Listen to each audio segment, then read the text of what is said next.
Orang Melayu puasa, saya nak cari makan susah.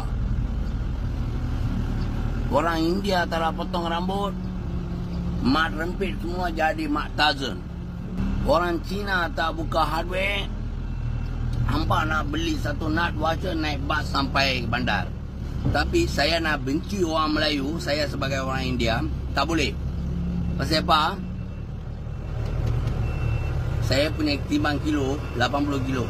Timbang kalau 40 kilo punya isi sama darah Melayu punya makanan. Hampa 1-2 orang punya pasal sekarang dekat Facebook, TikTok sudah jadi satu grup besar-besar. Itu Bukit Mertajam punya hospital punya depan ada tokong.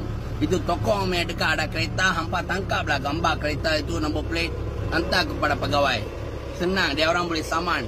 Ni dah, hampa tangkap gambar itu, taruh itu media, semua. Tak tahu nak cakap apa. Dia orang ini pun satu. Orang dah buat salah, minta maaf, maafkan je lah.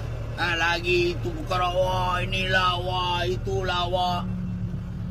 Tak tahulah, saya mau cakap pun tak tahu. Setengah orang tak suka saya tak boleh buat apa. Hampa nak pulaukan saya ke, bencikan saya ke, hampa punya pasal. Tapi saya cakap ini saya punya hati. Saya tak mau. Saya mau duduk di negara ini baik-baik. Kata saya semua orang mau. Lagipun dulu saya pergi duduk Kedah, sana buka meniaga. Dia orang bagi saya meniaga 12 tahun. Kalau dia orang ingat tak mau bagi, budak India meniaga cari makan lagipun itu tempat tepi balai juga. Dia orang bila pun boleh buat punya. Tengoklah, ubahlah. Semalam saya dengar satu cerita dekat WhatsApp. Itu aneh. Pergi pejabat. Sana ke kaunter dengan dia ada sikit perselisihan faham. Tapi benda itu sudah settle dengan baik.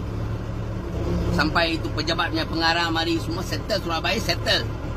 Dia mari keluar, dia buat satu video mengatakan yang sekian bangsa ini, sekian mau hancurkan ini bangsa. Lagi satu bangsa. Saya tengok ini semua, saya tak boleh terima lah. Tolonglah.